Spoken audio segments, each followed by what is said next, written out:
জামাতে আমির হয়ে যদি আপনি আপনার এক্স অ্যাকাউন্টের নিরাপত্তা দিতে পারেন না, তাহলে বাংলাদেশের নারীদের সুরক্ষা আপনি কিভাবে দেবেন? এবং উনি যদি জিতে যান, আল্লাহর রহমতে উনি তো সংসদে যাবেন, গিয়ে আপনাকে তো প্রতিটা রাখবেন। আল জাজিরায় জামাতের আমির প্রায় ৮টা কি ৯টা টপিকে কথা বলেছে, কিন্তু হাইলাইট হইল কোনটা? নারী ইস্যু। তাহলে টার্গেট কারা করেছে? জামায়াতের রাজনীতিটা আসলে এই মুহূর্তে বাংলাদেশের মেয়েদের সঙ্গে যাচ্ছে না। আমাদের একদম কেন্দ্র থেকে শুরু করে থানা পর্যন্ত মহিলাদের আলাদা কমিটি আছে, ইচ অ্যান্ড এভরি পার্সপেক্টিভে। হ্যাঁ, আপনারা যেহেতু কেউ শিক্ষক, কেউ ডাক্তার, আপনারা আপনাদের প্রফেশন সামলাচ্ছেন, আপনারা সংসার সামলাচ্ছেন, সেখানে আপনারা সংসদ সামলাতে পারবেন না, দেশ সামলাতে পারবেন না, এই কনফিডেন্ট আপনাদের মধ্যে নাই। কনফিডেন্সটা আমার তো মনে হয় যে আপনারা পারবেন, কারণ আমি আপনাদের কথা শুনে আমার যে মনে হয়েছে যে আপনাদের মধ্যে সেই গুণাগুণগুলো আছে। তা আপনাদেরকে বুঝতে হবে, সেটা হচ্ছে জামাত অন্য পার্টির সাথে জামাতকে তুলনা করা যাবে না। কেন? কারণ হচ্ছে অন্য পার্টিতে কিন্তু মেয়ে উইংস আলাদা না। হ্যাঁ, এই দেশের মানুষ ধর্মপ্রাণ, কিন্তু ধর্মভীরু না। ধর্ম দিয়ে আপনি ভয় দেখাতে পারবেন না। উইমেন লিডারশিপের প্রতি জামাতের মনোভাব কি, এটা যদি বুঝতে চাই তাহলে 91-এ বেগম খালেদা জিয়ার সাথে জামাতের নেতৃবৃন্দের সম্পর্ক দেখবেন, 2001-এ বেগম খালেদা জিয়ার দলের সাথে জামাতের নেতৃবৃন্দের সম্পর্ক দেখবেন। তবে আমি বলতে চাই যে আপনার অধিকারের কথা যদি আপনি না বলতে পারেন, পাশ থেকে আমরা বলে কোনো লাভ হবে না। যে আমাদের নারীদেরকে অ্যাটাক করা হচ্ছে, ভিডিওগুলো আছে, সমস্ত প্রমাণ নিয়ে, এফআইআর গুলা নিয়ে ওনারা গিয়েছে, সেখান থেকে বের হয়ে আসার পরে তাকে কি এই কথাটা প্রশ্ন করা যায়? এটা তো একটা অপ্রাসঙ্গিক। তাহলে টার্গেট কারা করছে? টার্গেট এখানে জামাত, টার্গেট এখানে নারী না। জামায়াতের বোনদেরকে কিছু বলা আর না বলা আমার মতে আনফরচুনেটলি সেম।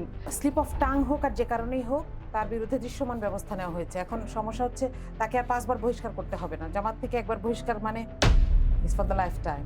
বাংলাদেশকে যারা সেই মধ্যযুগীয় অন্ধকার যুগের দিকে যারা নিয়ে যাওয়ার চেষ্টা করবে, আপনারা 1 জুলাই দেখেছেন, আর 1 জুলাই দেখবেন যেখানে বাংলাদেশের সকল লক্ষ লক্ষ নারীরা নেমে আসবে।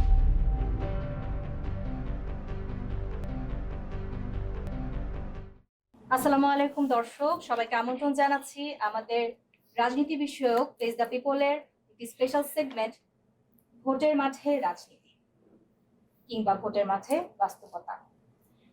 সমসাময়িক বিষয় নিয়ে আমরা সবসময় আলোচনা করি, কিন্তু আজকের বিষয়টি নিয়ে যে বিষয়টি আসলে এই মুহূর্তে খুবই চাঞ্চল্যকর, এবং নারীর ক্ষমতায়ন নিয়ে আসলে কোন দল কি ভাবছে, এই বিষয়টি নিয়ে আজ আমাদের স্টুডিওতে উপস্থিত আছেন চারজন নারী, মহিয়সী নারী, যাদেরকে আমরা বলতে বুঝি।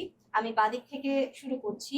আমার বাদিকে বসে আছেন ফাতেমাতুজ জোহরা মিতু, সহ মানবাধিকার বিষয়ক সম্পাদক, বাংলাদেশ জাতীয়তাবাদী মহিলা দল কেন্দ্রীয় কমিটি, এবং আমার পাশে আছেন সাধনা মহল, গবেষক ও রাজনৈতিক কর্মী।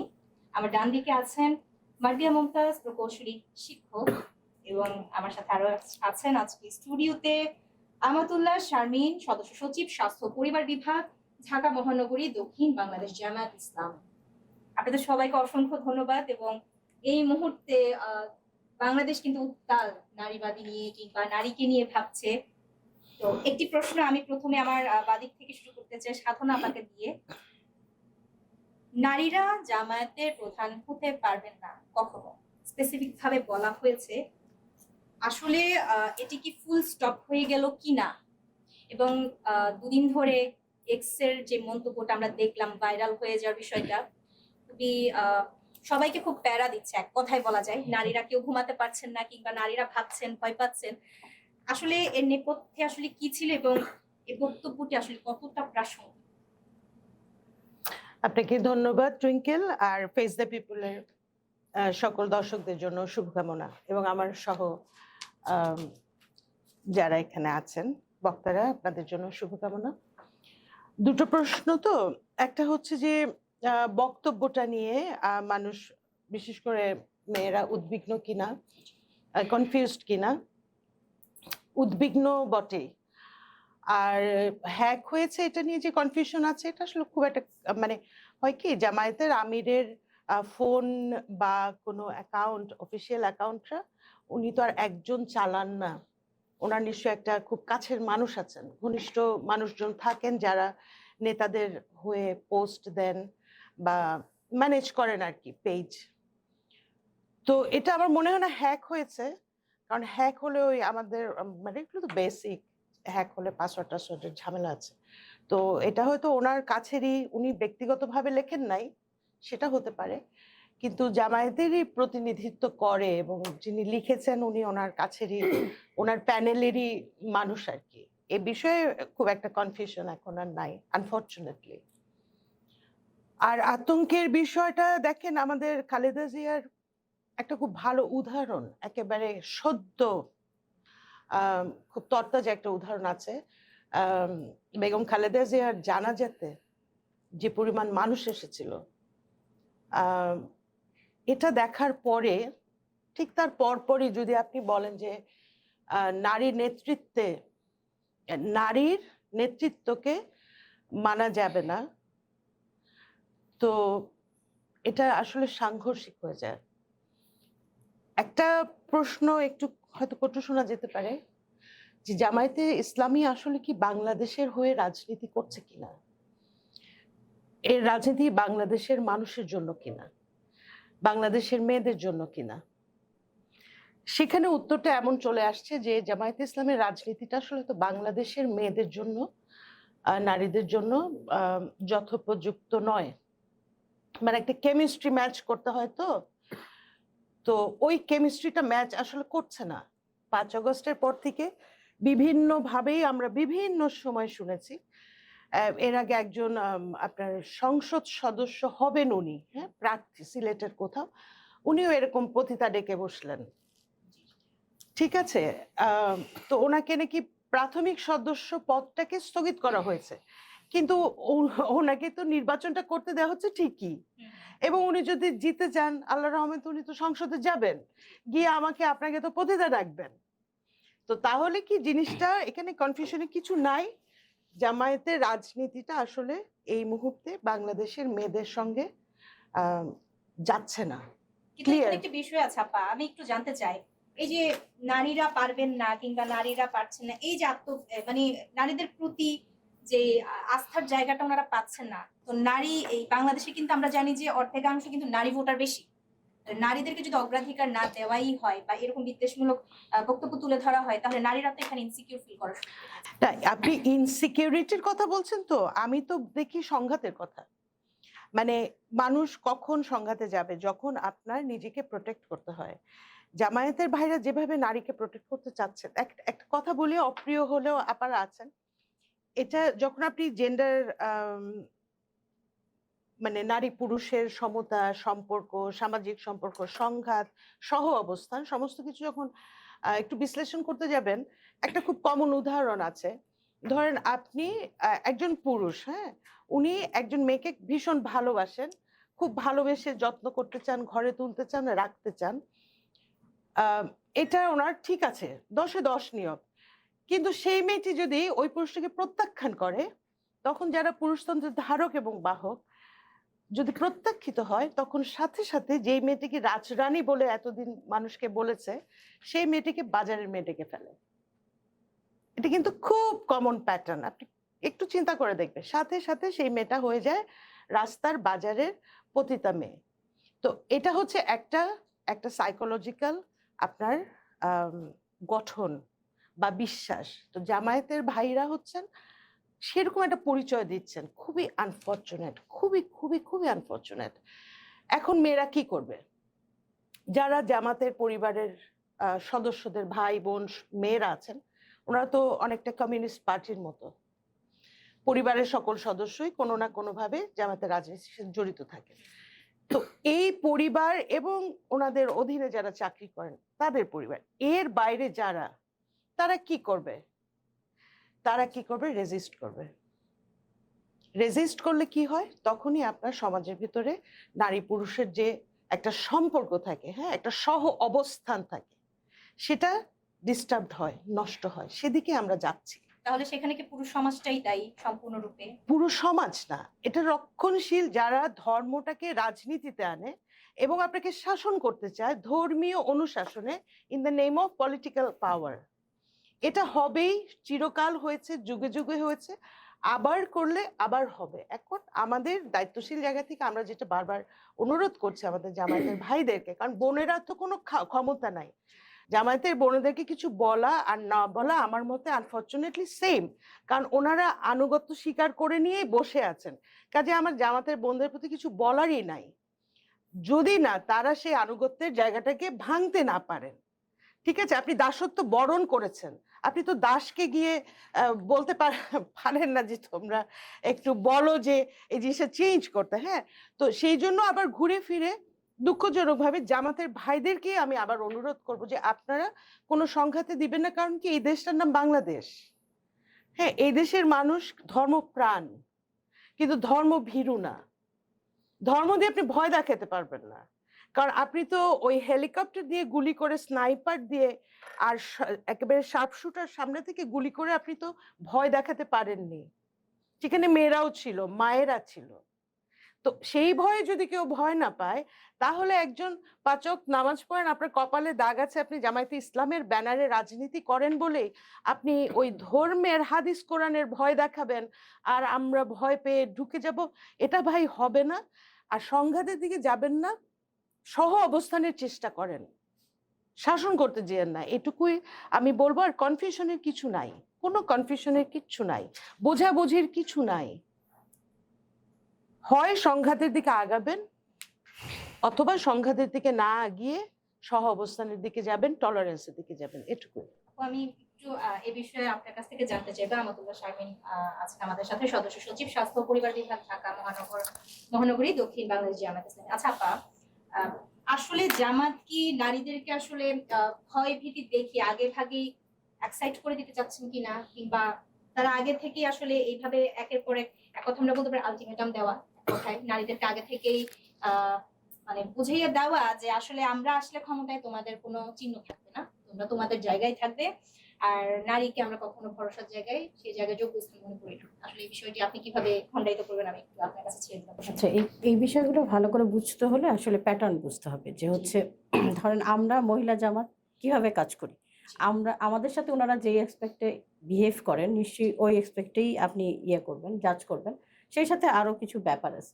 প্রথম নাম্বার হচ্ছে যে মহিলা বিভাগ কিন্তু একদমই আলাদা আমাদের পুরুষ বিভাগের চেয়ে, আমরা পুরুষের আন্ডারে কাজই করি না।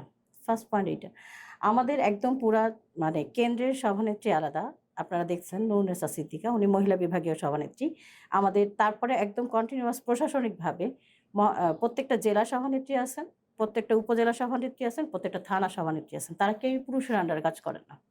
আমাদের পুরা বিভাগ আলাদা। পুরুষের সাথে করেন না, আমরা সাথে আপনারা কি একসাথে কাজ করতে পারেন পুরুষ নারী? না না, আমাদের তো ইসলামিক কনসেপ্টই, আমরা তো হচ্ছে পুরুষ নারী একসাথে কাজ করি না, কিন্তু কোলাবোরেশন আছে। না না, আন্ডারে না, আমরা পুরা ভিন্ন এবং যার যার নেতৃত্ব সে জায়গায় থাকে। আমাদের কিন্তু এরকম না যে হচ্ছে আমাদের একজন পুরুষ সভাপতি থাকে, তার আন্ডারে আমাদের মেয়েরা কাজ করে। থেকেই থাকে আপু, তাহলে প্রধান হিসেবে নারী কখনো কেন আসতে পারে না? না, প্রত্যেকটা জায়গায় আসতে পারবেন আপনি, এটা তো এখন ভুল বলতে পারেন। সেটা হচ্ছে 16 বছরে আপনি জাজ করতে পারবেন না। আমাদের হচ্ছে 16 বছরে প্রত্যেকটা প্রোগ্রাম হয়েছে। এখন ধরেন মিডিয়া যায় নাই প্রথম আলোর মতো, বা এগুলা ভুল নিউজ ছড়াইছে অথবা যায় নাই, সেটা ভিন্ন ইস্যু। হ্যাঁ, এগুলো কিন্তু আমরা দেখে আসছি। এখন এগুলো নিয়ে টকশোতে এত লং টাইম ডিসকাশনে যাওয়াটা আমার কাছে অহেতুক মনে হয়। কারণ হচ্ছে 16 বছর ফ্যাসিস্ট কিভাবে গড়ে উঠছে, এভাবেই তো গড়ে উঠছে যে বিপরীত মতকে সে প্রাধান্য দেয় নাই, অথবা ফোকাস করে নাই, অথবা নিষ্কাশন করার চেষ্টা করছে। আমি নিজেই জেলে গেছি। সো হচ্ছে যে মানে আমার সাথে আরো কতগুলো বোন ছিল, তারাও জেলে গেছে শরীয়তপুরে একটা প্রোগ্রামে যে। সো হচ্ছে ওখানে শুধু আমরা নর্মাল কোরআন হাদিসের তালিম করতে গেছি। তাহলে আপনারা কি স্বাধীনভাবে তাহলে কাজ করতে পারেন? হ্যাঁ, আমরা স্বাধীনভাবে কাজ করতে পারি। এখন আমি আপনাকে বলি যে আমাদের নেতৃত্বটা এভাবে, এখানে মহিলাদেরকে আলাদা নেতৃত্ব দেওয়া হয়েছে। আমাদের প্রত্যেকটা বিভাগের নেতৃত্ব আলাদা আছে, মহিলা সভানেত্রী আছে, সেক্রেটারি আছে, পুরো কমিটি আছে। আপনি অন্য কোনো দলে এটা দেখাইতে পারবেন না যে পুরো কমিটি আছে। ওকে, আমাদের একদম কেন্দ্র থেকে শুরু করে থানা পর্যন্ত মহিলাদের আলাদা কমিটি আছে, ইচ অ্যান্ড এভরি পার্সপেক্টিভে। যেমন ধরেন যে আমাদের কমিটিগুলো কেমন, সভানেত্রী, সেক্রেটারি, তারপর হচ্ছে মানব উন্নয়ন বিভাগ, মিডিয়া বিভাগ, স্বাস্থ্য বিভাগ। দেখেন আমি স্বাস্থ্য বিভাগের সদস্য সচিব। তারপর এরকম করে আমাদের প্রত্যেকটা ক্যাটাগরিতে, সাংবাদিক বিভাগ প্রত্যেকটা ক্যাটাগরিতে, এবং তাই সেখানে মেয়েরাই পরিচালনা করে, সেখানে পুরুষরা নাই। যদি থেকেই থাকে তাহলে ওনাকে যখন আল জাজিরাতে তিনি জিজ্ঞাসা করলেন ভদ্রলোক উপস্থাপক, উনি সরাসরি কেন বলে দিলেন যে উনি সরাসরি বলেছেন যে জামায়াতের প্রধান হিসেবে নারী কখনো ক্ষমতায় আসতে এখন ধরেন আপনাদেরকে বুঝতে হবে, সেটা হচ্ছে জামাত অন্য পার্টির সাথে জামাতকে তুলনা করা যাবে না। কেন? কারণ হচ্ছে অন্য পার্টিতে কিন্তু মেয়ে উইংস আলাদা না, এই জন্য তাদের চেয়ারপারসন বলতে কিন্তু ওনারা সবাই চেয়ারপারসন একজনই, কিন্তু আমাদের কিন্তু মেয়ে উইংস আলাদা। আমাদের ছেলে এবং মেয়ে বিভাগ আলাদা। ছেলেদের জন্য এবং আমাদের মেয়ে এবং ছেলে উভয় সদস্যের ভোটে আমির নির্বাচিত হন। এখানে কিন্তু সবার মতামতের ভিত্তিতে পুরো গণতান্ত্রিক পন্থায় হয়েছে। এখানে কিন্তু মেয়েদের মতামতকে উপেক্ষা করে আমির করা হয় নাই। মেয়েরা ভোট দিছে, যত পার্সেন্টেজ থাকুক, আমাদের সিস্টেমই হচ্ছে এটা একদম নিচু থেকে ভোট হয়ে উপর পর্যন্ত যায়। কেউই ভোট ছাড়া একজনও নির্বাচিত হন নাই। এমনকি আমাদের যে কেন্দ্রের শুরার মেম্বার, মানে আমাদের তো একটা মজলিসের শুরা আছে, আমি কিন্তু একা ডিসিশন নেন না, এটা আপনাদেরকে বুঝতে হবে। অন্য অন্য দলে যেরকম কি আপনারা মনে করেন যে চেয়ারপারসন বা যে হচ্ছে মেইন, তার কথা মতো সব হয়ে যায়, কিন্তু আমাদের কিন্তু এরকম সিস্টেম নাই। আমাদের পুরো গণতান্ত্রিক সিস্টেম। আমাদের আমিরের সাথে আর একটা মজলিসের শুরা থাকে, সেই শুরায় আমাদের মহিলা এবং পুরুষ দুইজনাই আছে, এবং সেই শুরার সম্মিলিত যে কোনো একটা জিনিসই আমি যদি মতামত নেই। স্পেসিফিক ভাবে উনি বলেছেন যে না, আসলে তো এটা কি ইনসিকিউরিটি জায়গা থেকে তাহলে বলেছেন? না, ইনসিকিউরিটি জায়গা থেকে না, উনি এটা আপনারা তো জামাতকে ইসলাম হিসেবে দেখতে চান, এটাকে আপুও বললেন যে আপনারা ইসলামিক, তাহলে আপনাদেরকে আমরা ওভাবে দেখতে চাই, তাহলে আমরা নিশ্চয়ই এখন ইসলামিক ওই রুলস ভায়োলেট করবো না শুধু, কিন্তু আর সব জায়গায় নারী নেতৃত্ব আপনি দেখতে পাবেন।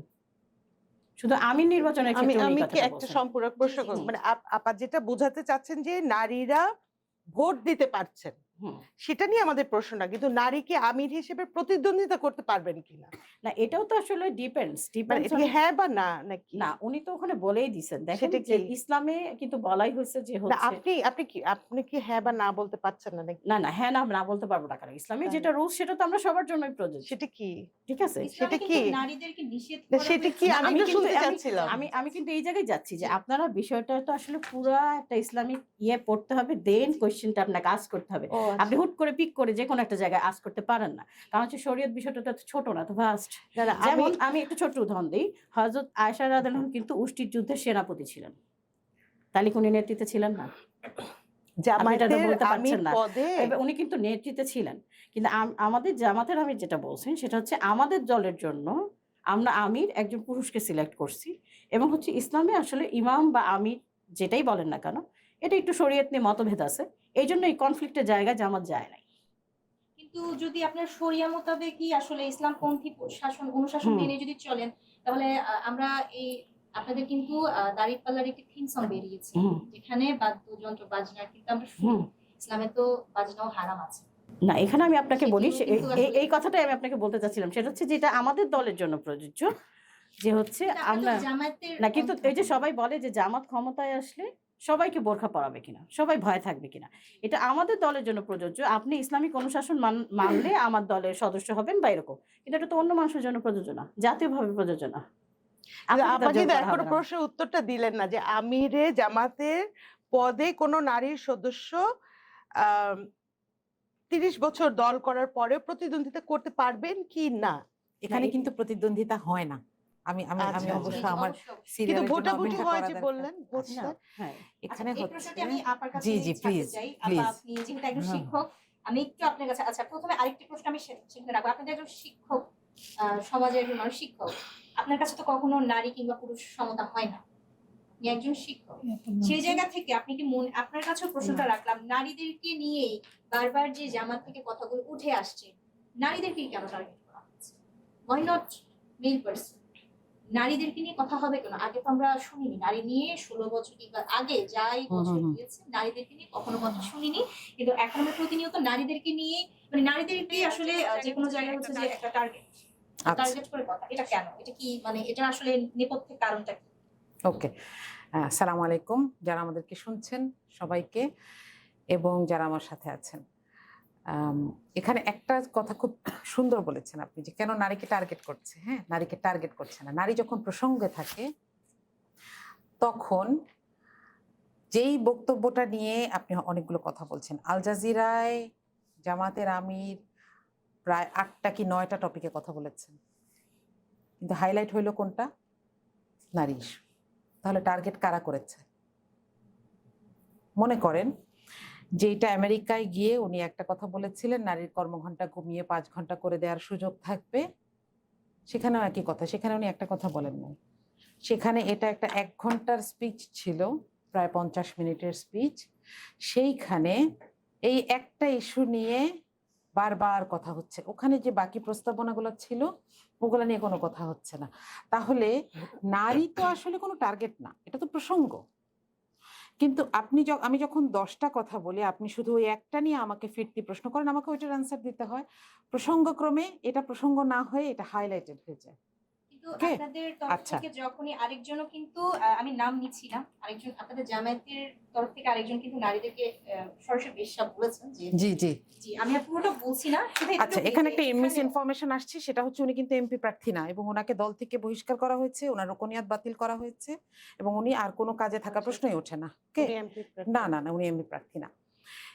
এইটা স্লিপ অফ টাং হোক আর যে কারণেই হোক, তার বিরুদ্ধে দৃশ্যমান ব্যবস্থা নেওয়া হয়েছে। এখন সমস্যা হচ্ছে তাকে আর 5বার বহিষ্কার করতে হবে না। জামাত থেকে একবার বহিষ্কার মানে is for the life time. হ্যাঁ, কিন্তু উনি উনি যদি- কথাটা যে বলে ফেললেন, এটা তো উনি অবশ্যই কোনো দায়ভার ছাড়া তার কথাটা বলেন। এটা তো দলের দায়ভার কোনোদিনই হবে না, দলের তাই দায়ভার না? বলতে উনি তো তখন তো উনি একটা দলের অবস্থানে ছিলেন। অবশ্যই, তার মানে কিন্তু উনি তো এটা জানেন, উনি তো নিজ থেকে আর কথাটা এমনি ছুড়ে ফেলেননি, বুঝছেন? সেটা আপনি ওনাকে জিজ্ঞেস করতে হবে। কিন্তু দল এখানে কি পদক্ষেপ নিয়েছে আপনি এটা দেখবেন। দল যদি ওনাকে এই কথা বলার জন্য অ্যাপয়েন্ট করতো, তাহলে কি দল ওনাকে বহিষ্কার করতো? কখনো করতো না। আপনি দেখেন বিএনপির একজন বলছেন যে মহিলাদেরকে, জামাতের ছাত্রী সংস্থার মহিলারা আসলে তাদের ছায়া খুলে নিতে হবে। তাকে কি দল বহিষ্কার করেছে? করে নাই, কারণ এটা দলীয় পলিসির অংশ। বুঝাতে পারছি? তাহলে উনি যেহেতু দলের বিপরীতে গিয়ে কথা বলেছেন, দল ওনাকে তৎক্ষণাৎ ব্যবস্থা নিয়েছে। ওকে, আপনি যে কথাটা বলছিলেন, এটা আমার মনে হয় যে এটা আমি আজকে নিয়ে প্রায় মনে হয় 20বারের বেশি বলছি। সেটা হচ্ছে যে কিছু ব্যাপার আছে না, যে people see what they want to see, people hear what they want to hear. কিন্তু ঘুরে ফিরে টার্গেট কিন্তু নারী। না, নারী না, ঘুরে ফিরে টার্গেট প্রসঙ্গটা জামাত। নারীই আসে। ঘুরে ফিরে টার্গেট জামাত, এটা মনে কিন্তু রাখবেন। জামাতের শব্দগুলো দেখেন, কিন্তু নারীকে নিয়ে নুরুন্নেসা বেরোচ্ছে, সিদ্দিকা অন্য আপা কিছুকে নিয়ে যখন না। সিইসি থেকে বের হয়ে ইয়েতে দাঁড়ালেন, পোডিয়ামে দাঁড়ালেন, তাকে 100টা প্রশ্ন করার ছিল যে আপনাদের নারীদেরকে যে আক্রমণ করা হচ্ছে আপনারা কি ব্যবস্থা নিচ্ছেন, আপনাদের নারীদেরকে যে আক্রমণ করা হচ্ছে এ পর্যন্ত কয়টা কেস হয়েছে, সিইসি আপনার অভিযোগের কি জবাব দিয়েছে, সব বাদ দিয়ে ওনাকে বললো আপনি কি কখনো দলের নেতা হতে পারবেন? এটা কি এই যে যেই অভিযোগটা নিয়ে তারা সিএসি তে গিয়েছেন, যে আমাদের নারীদেরকে অ্যাটাক করা হচ্ছে, ভিডিওগুলো আছে, সমস্ত প্রমাণ নিয়ে এফআইআর গুলা নিয়ে ওনারা গিয়েছেন, সেখান থেকে বের হয়ে আসার পরে তাকে কি এই কথাটা প্রশ্ন করা যায়? এটা তো একটা অপ্রাসঙ্গিক। তাহলে টার্গেট কারা করছে? টার্গেট এখানে জামাত, টার্গেট এখানে নারী না। আমি আসি যে প্রশ্নটা করা হয়েছে, আল জাজিরার প্রশ্নটা এবং নুরুন্নেসা আপাকে যে প্রশ্নটা করা হয়েছে, দুইটাকে যদি একসাথে চিন্তা করি, শারমিন আপা খুব সুন্দর করে বলছিলেন যে এখানে ইন্ডিভিজুয়াল এবং ইন্ডিপেন্ডেন্ট প্যারালাল দুইটা স্ট্রাকচার আছে, এবং মহিলা বিভাগের প্রধান হচ্ছেন নুরুন্নেসা আপা, পুরুষ বিভাগ সহ পুরোটার কেন্দ্রীয় প্রধান হচ্ছেন কে? আমিরে জামাত। এখন শুধু এই একটা পজিশনকে এক্সক্লুসিভ রাখা হয়েছে, যেখানে হয়তো হয়তো কেন বলছি হয়তো, কারণ গঠনতন্ত্রে কিন্তু আমিরে জামাত হওয়ার জন্য যে শর্তগুলা, 16টা শর্ত আছে, সেখানে এক জায়গায়ও বলা নাই যে তাকে পুরুষ হইতে হবে।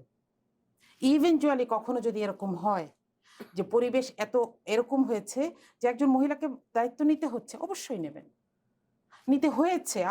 আপনারা দেখেন আমাদের ফুল স্ট্রাকচার, অ্যারেস্টেড ছিলেন, ফাঁসি হয়েছে, জেলে ছিলেন, তখন কারা দায়িত্ব পালন করেছেন?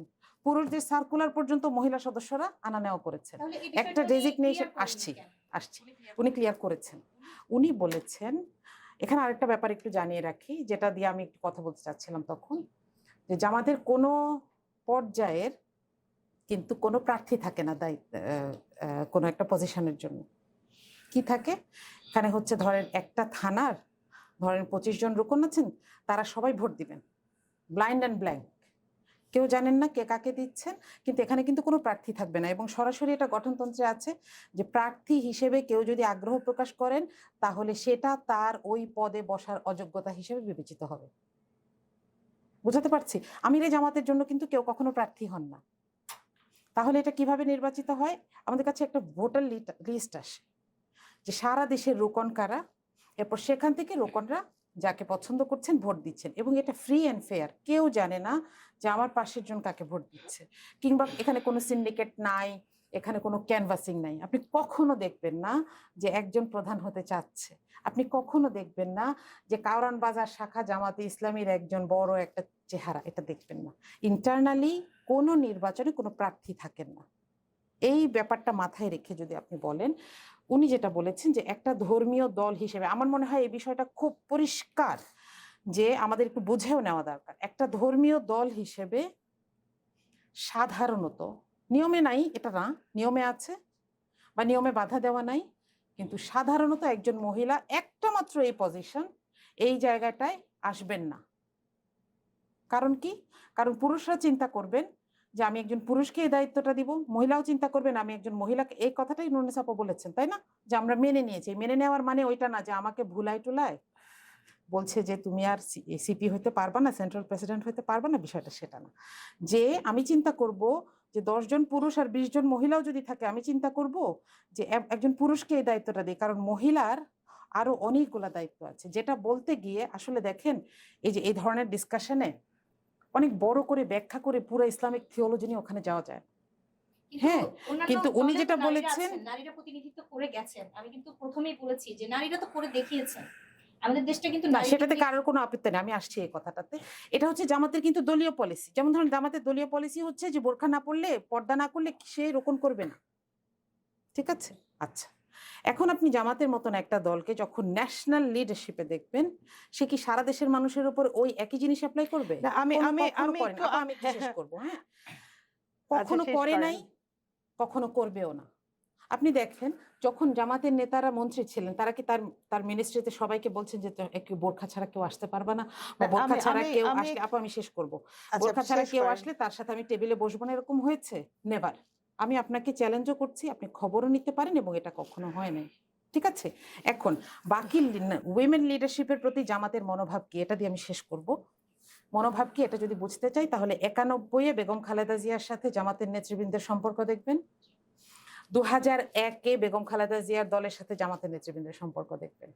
অত্যন্ত শ্রদ্ধার সাথে তাকে ইভেন 2001-এ একই প্রতীকে পর্যন্ত নির্বাচন হয়েছে, তাই তো? 2018-তে একই প্রতীকে পর্যন্ত নির্বাচন হয়েছে। এখানে তো অশ্রদ্ধার প্রশ্নই ওঠে না, কারণ নীতিগতভাবে নারীর অবস্থান মেনে নেওয়াতে জামাতের কোনো অসুবিধা নাই। এটা একটা দলীয় জায়গা, আপনাকে এই দুইটার পার্থক্য বুঝতে হবে। আপনি সিপিবির দিকে তাকান, আপনি ইভেন বিএনপির দিকেও তাকান। বিএনপি যেহেতু দেখেন, আপনি আগামী 50 বছরও চিন্তা করতে পারবেন যে জিয়া পরিবারের বাইরে কেউ এটা লিডারশিপে আসবে? পারবেন না। কিন্তু এটা কি তারা জাতীয়ভাবেও প্রয়োগ করবেন? Not necessarily.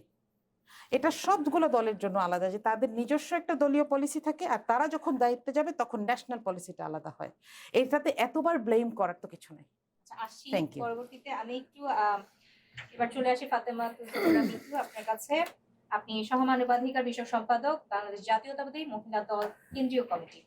শরীফুজ্জামান শরীফের অনুসারী মহসিন আলী নামের এক বিএনপি নেতা দলীয় নির্বাচনের সময় প্রকাশ্যে নারীদের বিভক্ত করা নামে হুমকি দিয়েছেন, যা খুবই দুঃখজনক। এবং এই বিষয়টি আসলে নারী, আপনারা তো একটি নারী কেন্দ্রিক, আসলে আপনাদের চেয়ারপারসনই আগে ছিলেন বেগম খালেদা জিয়া, ওনার জানাজা আমরা দেখেছি, কিন্তু আপনাদের তরফ থেকে হুটহাট করে যখন জামায়াত ইসলামীকে নিয়ে এত কথা হচ্ছে, আবার আপনাদের তরফ থেকে কেন এই ধরনের বক্তব্য আসলো? ধন্যবাদ আপু, আমি প্রথমে আপনাকে ধন্যবাদ জানাই, এবং ফেস দ্য পিপলে যারা দেখছেন দেখবেন ভবিষ্যতে সবাইকে ধন্যবাদ। সাথে আমার সাথে যারা সহযোগী আলোচক আছেন সকলের প্রতি সালাম, আসসালামু আলাইকুম। আমি আপনার প্রশ্নের উত্তর দেওয়ার আগে আমি আপুদের কয়েকটা কথা একটু ক্লিয়ার করতে চাচ্ছি। সেটা হচ্ছে আপু বললেন প্রথমে, এই যে প্রথম বক্তা উনি প্রথমেই বলেছেন, আপুর নামটা আমি ভুলে গেছি, তো প্রথমেই বলেছেন যে আসলে আমরা যারা রাজনীতি করি আপু, বাংলাদেশের যে প্রেক্ষাপটে রাজনীতি করি না কেন, আমাদের অন্য সংগঠন সম্পর্কে ধারণা রাখাটা আমি মনে করি জরুরি। হ্যাঁ, তো সেক্ষেত্রে আপনি একটা জাতিকে একটা ভুল তথ্য দিয়েছেন যে আপনাদের জামাতে ইসলাম মহিলা উইংস এবং পুরুষ উইংস আলাদা, অন্য কোনো দলে এটা নেই, এটা আপনার ভুল। আপনি কিন্তু আপনার পরিচয় মহিলা উইংস দেননি এখানে, কিন্তু আমি কিন্তু এখানে বাংলাদেশ জাতীয়তাবাদী মহিলা দল না, দিয়েছি। আমি পরিচয় দিয়েছি। আমি একটু শেষ করি। আমাদের কিন্তু এটা আলাদা, আমাদের মহিলা উইংসের সভানেত্রী হচ্ছে মিসেস আব্বাস, আফরোজা আব্বাস। তো প্রত্যেকটা সংগঠনেরই আমার জানা মতে মহিলাদের জন্য একটা আলাদা উইংস থাকে, সেখানে প্রেসিডেন্ট, সেক্রেটারি, সাংগঠনিক, আপনি কয়েকটা পদের নাম বলেছেন, আলাদা আলাদা থাকে। আমাদেরও জেলা কমিটি আছে, আমাদেরও থানা কমিটি আছে, আমাদেরও ওয়ার্ড কমিটি আছে, এবং আমি ওয়ার্ড থেকে উঠে কেন্দ্র পর্যন্ত এসেছি আল্লাহ রহমতে। তো বিষয় হচ্ছে প্রত্যেকটা সংগঠনেরই আছে, কিন্তু তার মানে এটা না যে আমি জাতীয়তাবাদী মহিলা দলে কাজ করি সেজন্য আমি বিএনপি নির্বাহী কমিটিতে বা স্থায়ী কমিটিতে যেতে পারবো না। আমাদের বিএনপি নির্বাহী কমিটিতে অনেক নারী নেত্রীরা আছেন, যেমন শ্যামা ওবায়দ আপা আছেন, সহ সাংগঠনিক বিলকিস জাহান শিরিন আছেন, সহ অনেক নেত্রীরা আছেন, এবং স্থায়ী কমিটির নারী আছেন আপনারা জানেন সেলিনা রহমান। কিন্তু আমাদের প্রশ্ন ছিল যে জামাতের যে মূল যে কমিটি সেখানে আপনাদের সুযোগ সেই রকমের আছে কিনা। যেমন আমরা আর একটা কথা হচ্ছে যে আপনারা বললেন যে জামাত আপনাদেরকে খুব মূল্যায়ন করে। আপনাদের কথা শুনে আমি এতটুকু আশ্বস্ত হয়েছি আপনাদের মধ্যে লিডারশিপ পাওয়ার আছে।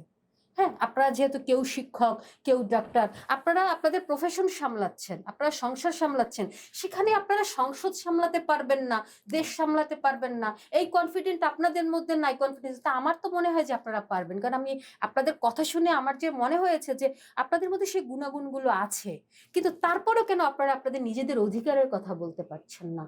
কেন আপনারা এই যে 300 আসনে কেন আপনাদের একজন নারীকেও নমিনেশন দেয়া হয়নি? কি কারণে দেয়া হয়নি? আপনাদের সংগঠনে তো অনেক নারী নেত্রীরা আছেন, যেমন এই আপুই তো এক জায়গায় নির্বাচন করার মতো, বা আপনি নির্বাচন করার মতো আমি মনে করি যত কোয়ালিটি থাকা দরকার সবকিছু আছে, শিক্ষা আছে, ভালো কথা বলতে পারেন, রাজনৈতিক ত্যাগ আছে, তাহলে কেন আপনারা নমিনেশন পেলেন না? তো সেই অধিকারের কথাটা আপনারা কেন বলতে পারছেন না? দ্বিতীয়ত আরেকটা কথা বলতে চাচ্ছি, সেটা হচ্ছে আরপিওতে যে প্রোগ্রাম শুরু হওয়ার আগে আমি বলেছিলাম যে আমরা কিন্তু আন্দোলন করেছিলাম 30% নারীর জন্য, এবং কমিটিতে 30% নারী এবং নির্বাচনে 10%। কিন্তু আমার বিষয় হচ্ছে আমি জানি না নির্বাচন কমিশন কেন এটা গ্রান্ট করলো। ওনারা বলেছিলেন যে 10% নারী থাকতে হবে, প্রত্যেকটা দলের নমিনেশন দিতে হবে, কিন্তু কেন না দেওয়ার পরেও যে এদের নির্বাচনে কেন অংশগ্রহণ করতে দিল বা এই সংগঠন মানে এই দলগুলোকে, সেটা আমার বোধগম্য নয়। তবে আমি বলতে চাই যে আপনার অধিকারের কথা যদি আপনি না বলতে পারেন, পাশ থেকে আমরা বলে কোনো লাভ হবে না। তবে আমরা এই কারণেই বলি যে আওয়ামী লীগ যত খারাপই হোক, আমি আগেই বলেছিলাম যে এই মহিলা আওয়ামী লীগ, মহিলা দল এবং বাম দলের অনেক নেত্রীরা আমরা এক টেবিলে বসেছিলাম 33% নারীর প্রতিবাদে। না ডাকলে হ্যাঁ, কেমনে যাই আপা? না এটা আমরা করেছি। তো এই একটা আমাদেরকে তো জায়গায় ডাকে কিন্তু নাই। আমরা এক হয়ে গিয়েছিলাম যে না, এই আরপিওতে অনুযায়ী 33% নারী থাকতে হবে। আমরা তার মধ্যযুগে ফেরত যেতে চাই না আপু। আমরা বাংলাদেশে বাল্য বিবাহ, আবার সেই বহু বিবাহ, হাইকোর্টের রায় দেখে পুরুষেরা পুলকিত হবে যে বহু বিবাহ করা যাবে, এই সকল জায়গায় তো আমরা ফেরত যেতে চাই না। যখন আমরা প্রতিবাদ করছি যে সুপার টুতে প্রত্যেক কমিটিতে নারী দিতে হবে, যখন আমরা প্রতিবাদ করছি যে সব জায়গায় সুপার টুতে নারী থাকতে হবে, তখন আপনারা বলছেন আমরা মেনে নিয়েছি। তাহলে সেই মেনে নেওয়াটা, আপনাদের মেনে নেওয়াটা তো আমি মনে করি বাংলাদেশের এক অংশের নারীদের হার, পরাজয়। আপনারা কেন এটা মেনে নেবেন? আর একটা যেটা বলতে চাচ্ছি যে আপু যেটা বলেছেন যে যে হ্যাঁ, না সেটা বলছি, আপনি আরেকটা কথা বলেছেন যে এইটা প্রশ্ন করতে হলে আপনার এই বিষয়ে পড়াশোনা করতে হবে। এখন আমি দেশের জনগণ, ধরেন আমি মূর্খ জনগণ, আপনি একজন রাজনীতিবিদ, আমি আপনাকে প্রশ্ন করতে পারি, এটা আমার অধিকার, এটা আমার সাংবিধানিক অধিকার। এখন সেই প্রশ্ন করতে গেলেই যদি আমাকে আলেমা হতে হয়, সেই প্রশ্ন করতে হলেই যদি আমাকে পবিত্র কোরআন শরীফ মুখস্থ থাকতে হবে, হাদিসে পারদর্শী হতে হবে, তাহলে তো আপনি আমাকে ছোট করছেন। কারণ আপনি যেহেতু রাজনীতিতে আসছেন, আমি আমার অধিকার নিয়ে আপনাকে প্রশ্ন করতে পারি, আপনি আমাকে বুঝিয়ে বলবেন, আপনি আমার জায়গাটাকে আইডেন্টিফাই করে দেবেন। কিন্তু আপনি আমাকে উত্তর দিতে না পারলে আপনি বলবেন আপনি এটা বুঝবেন না, আপনাকে বললো আপনার এই বিষয়ে পড়াশোনা নাই, তা আমি তো বলবো এটা আপনি পুরো জাতিকে ছোট করছেন। আর একটা ব্যাপার হচ্ছে, আপু একটা কথা বলেছেন যে জামাতে আমির অনেক বিষয়ে কথা বলেছে, কেন নারীর বিষয়টি কোর্ট হচ্ছে? কারণ বাংলাদেশের ভোটারের মধ্যে 51% নারী, তারা নিরাপত্তা চাচ্ছে। তারা যে দাঁড়িপাল্লায় ভোটটা দিবে, সে ভোটটা দেওয়ার পর আগামী 5 বছর তাদের ভাগ্য কোন জায়গায় যাবে? আপনারা ঘরে গিয়ে গিয়ে ভোট চাচ্ছেন, ঘরে গিয়ে গিয়ে জান্নাতের টিকিট দিচ্ছেন, ঘরে গিয়ে গিয়ে ভোটার আইডি নাম্বার নিচ্ছেন, বিকাশ নাম্বার নিচ্ছেন, সন্তানের মাথায় হাত রেখে কসম করাচ্ছেন, কিন্তু সেই দাঁড়িপাল্লায় ভোটটা দেওয়ার পর সেই নারীর ভবিষ্যৎ কি হবে সেটা আপনারা বলতে গেলেই বলবেন এই বিষয়ে আপনার পড়াশোনা নাই। তাহলে তো আমরা আশাহত হই আপু। এটা হচ্ছে একটা ব্যাপার। আর একটা ব্যাপার আপু, আপনি আমাকে প্রশ্ন করেছিলেন, সেটা হচ্ছে আপু আপনি কিন্তু নিজেই বলেছেন যে অমুক ক্যান্ডিডেটের সমর্থক। হ্যাঁ, এবং আপনি জানেন যে সকল সংগঠনের মধ্যেই জামাত কিন্তু গুপ্ত অবস্থায় আছে। হ্যাঁ, এখন নির্বাচনের সময় আওয়ামী লীগ কিন্তু খোলস পাল্টে বিএনপির মধ্যেও ঢুকে গেছে, জামাতের মধ্যেও ঢুকে গেছে। এটা কিন্তু অস্বীকার করার কোনো উপায় নেই এই নির্বাচনকালীন সময়, কারণ সবাই কিন্তু তাদের খোলস পাল্টে দিয়ে। না না, আমি দায়ভার এড়াতে চাই না। এই নারীর প্রশ্নে যদি আমার দল কোনো ধরনের কোনো নেগেটিভ পদক্ষেপ নেয়, সেদিন যদি কোনো মিছিল হয় তার সামনে আপনি আমাকে আমরা তো দেখবেন। জানি যে বেগম খালেদা জিয়া হ্যাঁ, নারী নেতৃত্ব আমি তো দিয়েছেন। বললাম সেটা আমাকে তো দেখবেন। আপনাদের তরফে কারণ এই ধরনের মন্তব্য কেন আসলে? এই ধরনের মন্তব্য, ওই যে আমি বললাম যে সেক্ষেত্রে যদি সেটা হয়, আমার বিশ্বাস আমার দল সেটা শক্ত পদক্ষেপ নিবে এবং এটা নেওয়া উচিত, এবং যদি সেটা না নেয় তাহলে তার বিরোধিতা আমি এখান থেকে আপনার অনুষ্ঠান থেকে করে গেলাম, কিন্তু সাথে সাথে আমি এটাও করতে চাই জামাতে আমিরের এক্স অ্যাকাউন্ট নাকি হ্যাক হয়েছে, কিন্তু তার প্রমাণ কোনো আইটির এক্সপার্টরা পায় নাই। হ্যাঁ, কিন্তু প্রশ্নটা হচ্ছে এটা যে আওয়ামী লীগের সাথে ওনারা গুপ্ত থাকতে থাকতে ওনারা আওয়ামী লীগের কাছ থেকে কিছু রাজনীতি রপ্ত করেছে। আপনার অ্যাকাউন্ট হ্যাক হলে আপনি কি সাথে সাথে বলতে পারেন হ্যাকটা কে করেছে? কিন্তু ওনারা লাভ দিয়ে পড়ে বললেন কি এটা বিএনপি করিয়েছে। হ্যাঁ, তো এগুলো হচ্ছে অপরাজনীতি। আপনি একজন জামাতে আমির হয়ে যদি আপনি আপনার এক্স অ্যাকাউন্টের নিরাপত্তা দিতে পারেন না, তাহলে বাংলাদেশের নারীদের সুরক্ষা আপনি কিভাবে দেবেন? কিভাবে সম্ভব? আর একটু লাস্ট কথা বলতে চাই, ওনাদের এক্স অ্যাকাউন্টের নিরাপত্তা দিতে পারে না, হ্যাক হয়। ওনাদের নেতা শামীম সাহেবের মুখও হ্যাক হয়ে গেছে, তাই মুখ দিয়ে বাজে কথা বলেছে। ৭১ সালে ওনাদের নেতাদের লুঙ্গি হ্যাক হয়ে গেছে, তাই বাংলাদেশে এত বিড়ঙ্গনার সৃষ্টি হয়েছে। সর্বোপরি আমি বলতে চাই, বাংলাদেশকে যারা সেই মধ্যযুগীয় অন্ধকার যুগের দিকে যারা নিয়ে যাওয়ার চেষ্টা করবে, আপনারা ১ জুলাই দেখেছেন, আর ১ জুলাই দেখবেন যেখানে বাংলাদেশের সকল লক্ষ লক্ষ নারীরা নেমে আসবে। আজকের মতো প্রোগ্রামটি এখানে শেষ করছি। আশা করছি সবাই ভালো থাকবেন, সুস্থ থাকবেন এবং নারীর প্রতি সম্মান রাখবেন।